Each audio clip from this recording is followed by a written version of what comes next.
So hello guys, welcome back to my YouTube channel MGM career institute. जैसा कि आप सबको पता है, हम एक सीरीज को कवर कर रहे हैं जिसका नाम है सेमेस्टर रिकैप सीरीज, जिसे हम कहते हैं एसआरएस सीरीज। इस सीरीज के अंदर हम आज आपके लिए लेकर आए हैं ऑप्टिक्स एंड मॉडर्न फिजिक्स के कुछ मस्ट डू टॉपिक्स जो कि आपके एमएसटी 2 के लिए इम्पोर्टेंट होने वाले हैं।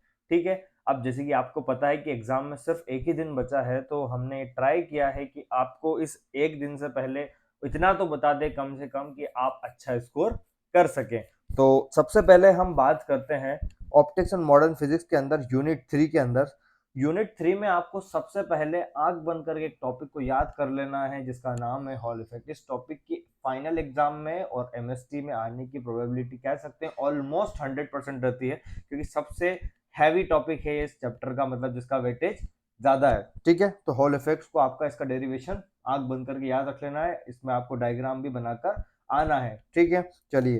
फिर इसके बाद आप 2 या 3 नंबर में शायद आपके पेपर में देख सकते हैं टाइप 1 और टाइप 2 सेमीकंडक्टर, क्योंकि ये प्रीवियस ईयर के पेपर्स में भी बहुत बार आया है, तो इसकी अभी भी आने की प्रोबेबिलिटी है। ठीक है, चलिए। इसके बाद एक आता है मीजनर्स इफेक्ट। इसको आप 2 या 3 नंबर के लिए एक बार देख सकते हैं। मीजनर्स इफेक्ट इतना ज्यादा कोई इंपॉर्टेंट है नहीं, लेकिन इजी है, तो कोशिश ये करें कि इसको भी आप कवर कर ले। लेकिन आपकी प्रायोरिटी क्या होनी चाहिए इस चैप्टर में? हॉल इफेक्ट सबसे पहले होना चाहिए, फिर इसके बाद सेमीकंडक्टर होना चाहिए। ठीक है। अब एक लास्ट टॉपिक जो इसमें आता है जिसका नाम है फर्मी डायरेक्ट डिस्ट्रीब्यूशन फंक्शन। इस टॉपिक के अंदर अगर मैं बात करूं तो इसका एक डेरिवेशन है। ठीक है, इस डेरिवेशन को आप याद कर सकते हैं, लेकिन कब? अगर आपने हॉल इफेक्ट कर लिया है, मीजनर कर लिया, टाइप 2 और टाइप 1 सेमीकंडक्टर कर लिया है, इसकी प्रोबेबिलिटी हॉल इफेक्ट के और में आने की हो सकती है।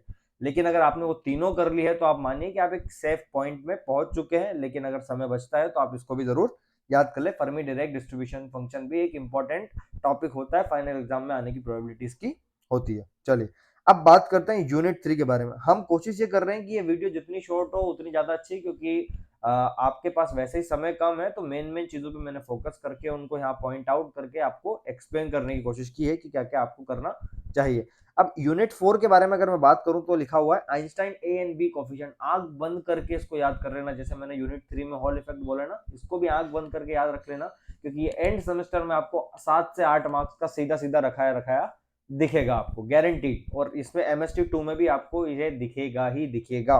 ठीक है।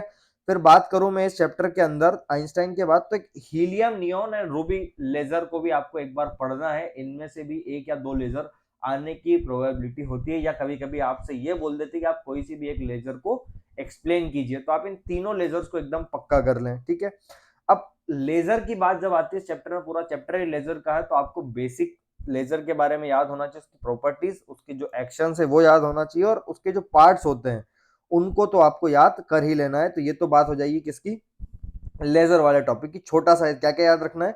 आइंस्टाइन ए बी कोफिशिएंट आंख बंद करके याद कर लेना है, हीलियम नियॉन रूबी लेजर तीनों को रट मारना है। फिर इसके बाद टाइप्स ऑफ लेजर एक्शन, और ये जो लेजर के बेसिक पार्ट्स हैं और लेजर की जो प्रॉपर्टीज एप्लीकेशन है, इनको एक बार आप ध्यान से समझ लें, क्योंकि ये भी पूछी जा सकती है। लेकिन ये ज्यादा मार्क्स में नहीं आएगी, 2 से 3 मार्क्स में या 4 मार्क्स में आपसे पूछ सकते हैं। ठीक है।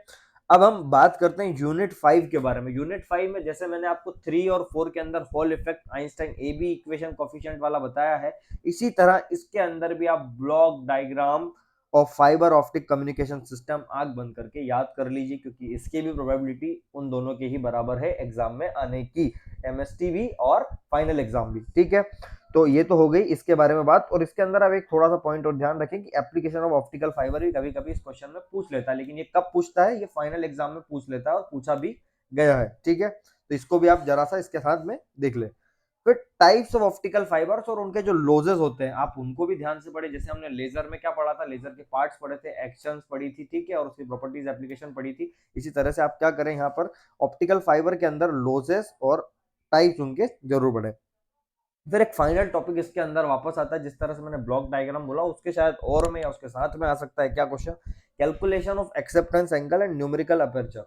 इसका एक डेरिवेशन है, डेरिवेशन से ही आपको क्या बन सकते हैं? क्वेश्चन बन सकते हैं। तो या तो डेरिवेशन ही आ जाएगा डायरेक्ट, या फिर न्यूमेरिकल इससे बनकर आ जाएगा। तो ये तो बात थी हमारे ऑप्टिक्स एंड मॉडर्न फिजिक्स के एमएसटी 2 के इंपॉर्टेंट टॉपिक्स की। ठीक है, तो आपने यूनिट 3, 4, 5 तीनों यहाँ पर कवर कर लिए। अगर आप इतना कर लेते तो यकीन मानिए आप 70 to 80% मार्क्स स्कोर एग्जाम में आसानी से कर लेंगे। ठीक है, तो उम्मीद रखता हूँ आपको समझ में आएंगे। इसके जस्ट बाद मैं लीनियर अलजेब्रा की जो लेक्चर्स है वो अपलोड करने वाला हूँ। अगर आप केमिस्ट्री वाले ग्रुप से हैं तो मैं केमिस्ट्री की भी जल्द लेक्चर इसका अपलोड करने वाला हूँ। तो उम्मीद है आपको जितना मैंने बताया आप उसको ध्यान से पढ़ेंगे और एक अच्छा स्कोर लेकर आएंगे। तो अपने दोस्तों को भी इसे शेयर करें और इसमें जो भी आपको डाउट्स हैं आप कमेंट कर दें या मुझे मैसेज कर दें, मैं आपकी बिल्कुल हेल्प करने की कोशिश करूंगा। ठीक है, तो बने रहे चैनल पे, तब तक के लिए धन्यवाद।